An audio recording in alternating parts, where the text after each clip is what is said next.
ఇక YCP assembly అభ్యర్థుల కసరత్తు తుది దశకు చేరుకుంది. ఇప్పటి వరకు 10 లిస్టులు విడుదల చేసింది వైసీపీ. త్వరలోనే 175 మంది అభ్యర్థులతో ఫైనల్ ప్రకటన చేయనుంది. 10వ జాబితాలో మచిలీపట్నం పార్లమెంట్, అవనిగడ్డ అభ్యర్థులు కూడా మార్చేసింది. అసెంబ్లీ ఎన్నికలకు వైసీపీ సన్నద్ధమవుతోంది. డిసెంబర్ నుంచి అసెంబ్లీ ఎన్నికలకు నియోజకవర్గాలకు అభ్యర్థుల్ని ఖరారు చేస్తూ వస్తోంది. మళ్లీ అవసరమైన చోట నియోజకవర్గాల్లో మార్పులు చేర్పులు చేపడుతోంది. ఇప్పటి వరకు అభ్యర్థులకు సంబంధించిన 10 జాబితాలు విడుదల చేసింది.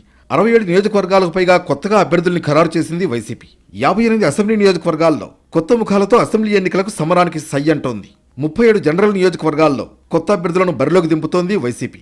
ఇప్పటి వరకు 30 మంది సిట్టింగ్లకు టికెట్ నిరాకరించింది. ఎన్నికల షెడ్యూల్ ప్రకటనకు సమయం దగ్గర పడుతుండటంతో అభ్యర్థుల కసరత్తును ముగించే పనిలో ఉంది వైసీపీ.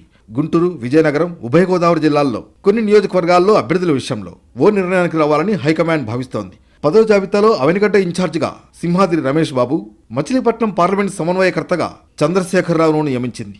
గతంలో రమేష్ బాబును మచిలీపట్నం పార్లమెంటుకు, చంద్రశేఖర్ను అవనిగడ్డ అసెంబ్లీ ఇన్ఛార్జిగా పెట్టింది. తాజాగా వారిద్దరి స్థానాలను మార్చేసింది.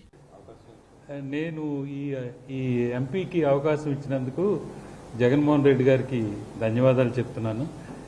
ఏంటంటే ఇంతకాలం చాలా కాలం నుంచి ఈ రాజకీయాలలో అలవాటు ఉంది, అంతేగాని ప్రత్యక్ష రాజకీయాలు ఎప్పుడు చేయలేదు. నేను త్వరలోనే అధికారికంగా 175 అసెంబ్లీ నియోజకవర్గాలకు అభ్యర్థులను ప్రకటించేందుకు వైసీపీ సిద్ధమవుతోంది. టీడీపీ, జనసేన, బీజేపీ పొత్తుల్లో సీట్లు తేలిన తర్వాత అవసరమైన చోట్ల అభ్యర్థులను మార్చే అవకాశం ఉంది.